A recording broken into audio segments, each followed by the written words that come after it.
People above 30, what is something you regret doing or not doing when you were younger? Before we start with the first story, please hit subscribe and ring the notification bell to stay updated with us. Story 1. Take care of your health before it is too late. If you are young and having back issues or any other chronic or not problem, you have to take care of this before it spirals out of control. You may think you're tough and push through it now, or that they will go away. But these types of problems can slowly get worse and creep up on you. I am currently living with the consequences of this. I feel like I am 90 and I have at least 4 major health issues at the moment, and I don't even know where to start. If I had tackled my neck issues when I was younger, my life would be a lot better right now. Edit all these stories, I feel them. I remember coming to the realization that no, it is not in fact normal to have back pain when you're young. I remember having to stop and sit down when I was like 14 whenever I walked any distances. It was like having someone stick a broomstick in your back super hard. I just lived through the pain thinking that it would eventually go away like a moron. I am 30 now, and doing the dishes aggravates my neck so badly that I nearly have to lay down after doing them. I am lucky that my situation allows me to be flexible and lay down when I need to. Story 2. I did my thesis on regret as a function of age, using a survey with 1,400 participants. The overwhelming finding was that regret for things that you failed to do, omission regrets, stick with you much more than regrets for things you did, commission regrets. Furthermore, when we are young, omission regrets are less salient and meaningful. As we age, regret for things we failed to do bother us more, while we tend to get over our commission regrets. This is not surprising. What was surprising was that people with a sense of spirituality find that having regret, regardless of the type, is a useful experience. And they benefit from revisiting or thinking about these things in several domains, making sense of life, fostering social connections, and guiding future decisions. Story 3. I had as much fun as I could when I was in my teens and 20s. Do I regret spending money I didn't have doing things I shouldn't have because it set me back financially 10 years? No, yes, not really. Would I rather do those things in my 60s to 70s when I could afford it? No. So no, I don't regret it. Do the things if you can while you can, because tomorrow may not come for you. That doesn't mean break the law. It means if you want to take a trip to see what the hell ever happened, just do. Because once you start adulting, you may have the money to do, but you sure as shit won't have the time.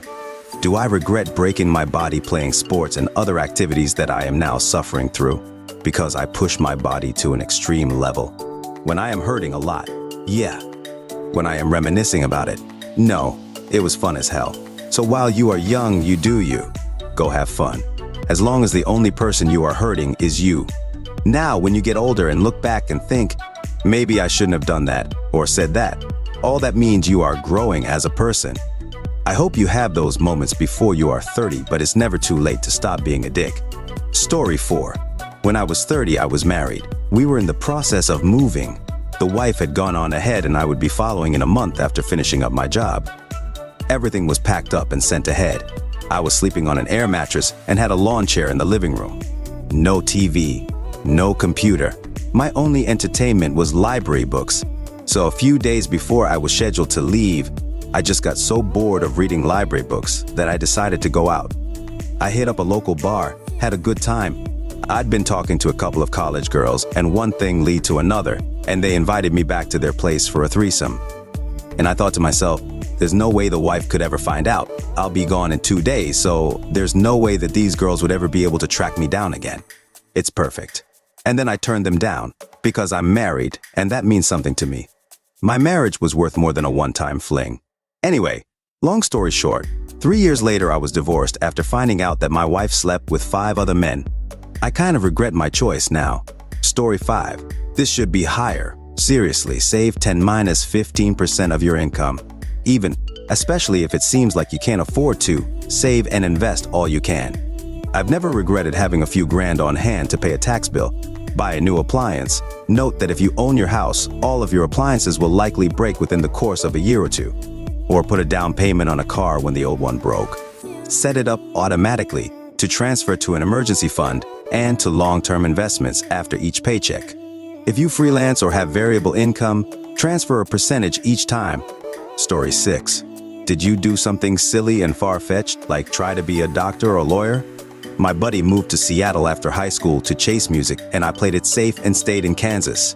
He moved back before COVID after a decade in the Seattle scene to settle down with a family. Bought a house early on and made $300K profit on the sale. That's about as much as my retirement equity. And now I'm chasing the music dream again as a hobby in my 30s, with dreams of leaving my 9 to 5. Moral of the story for me was to do what you're passionate about, but with a healthy degree of introspection about yourself, your ethics, skills, and greater life circumstances. I'd say for the average person, life will work itself out. You'll take your lumps through life, but you'll also have a bunch of wins too. I don't know how old you are or your situation, but I hope you're in a good place now.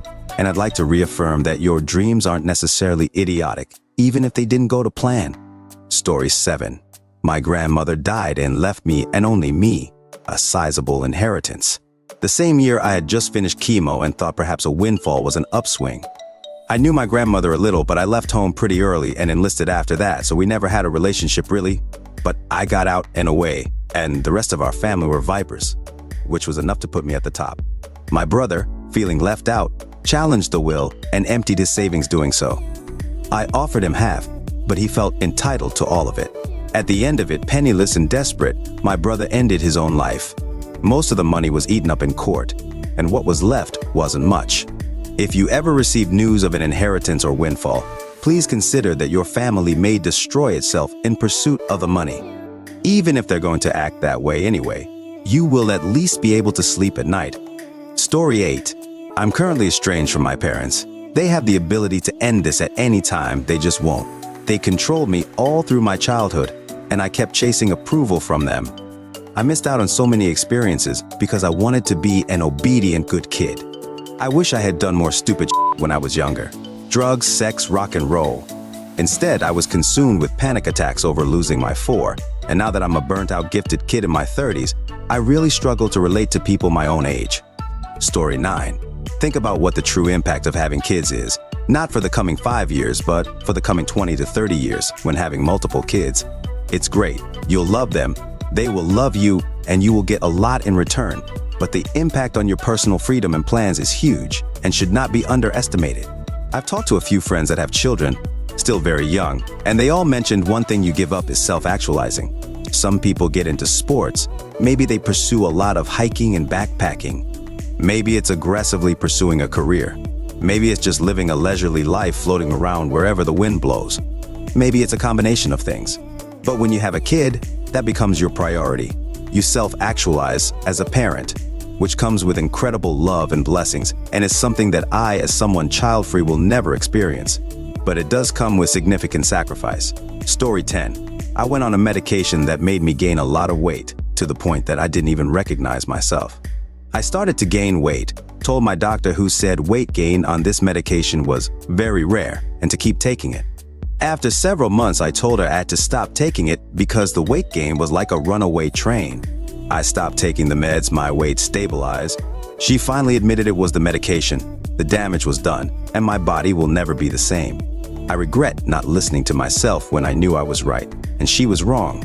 My body was suddenly doing something drastic and completely different than it had ever done, and the only thing that changed in my routine was this medication. She's probably forgotten I even exist at this point. And now, 10 years later, I am still suffering from the consequences of trusting her over trusting myself. Story 11. Finding love looks different as you get older. As a teenager, young adult, you and the people you date can have lots of passion, vitality, excitement, etc. You can lose yourself in the joy of the moment and have lots of fun. Then you get a bit older and you have to worry about drinking too much because you can't bounce back like you used to. You are still trying to get your life off the ground, so things like finances, health, and social obligations are always factors when making decisions. Then once you're firmly in adulthood, the people you date have had some bad experiences, so they may have a chip on their shoulder, be a bit cynical, or have a kid that is a whole can of worms. First dates are more than ever going to feel like interviews, and their lack of passion, lust for life makes date ideas very limited, and fewer things will let you see them giddy. Young love, old friends, these are things that simply become pipe dreams once you get old enough. Wish I had more. Story 12. Quit cigarettes. I smoked when I was in college socially, but that creeps up on you, and now I'm a daily smoker with so much time behind me smoking cigarettes that I barely remember a time when I didn't. It sucks. They're horrible. They're not worth the 10 minutes of feeling good. Quit now. Don't wait until you're out of college or your 20s. Habits form so easily. Story 13. I wish I'd gone out more. I spent most of my 20s at home watching TV with my parents or then boyfriend. I never had camping trips, or went to gigs, or out clubbing, or dinners at other people's houses. I just didn't. And now I regret that. I didn't have friends to go out with, I didn't know where to meet people or how to solidify friendships. I was very socially awkward, and I'm only now remedying that in my mid-30s. I could have made some fantastic memories and forged wonderful connections, but I let others hold me back. Go to that concert on your own. Join that D&D group. Talk to random people in line. Have fun. Story 14. I regret not partying. I've never actually been to a real party before with drinking and loud music, and I feel like I missed out on the phase because I wanted to feel morally superior to everyone else my age. I also deeply regret turning down a guy I had a major crush on in college.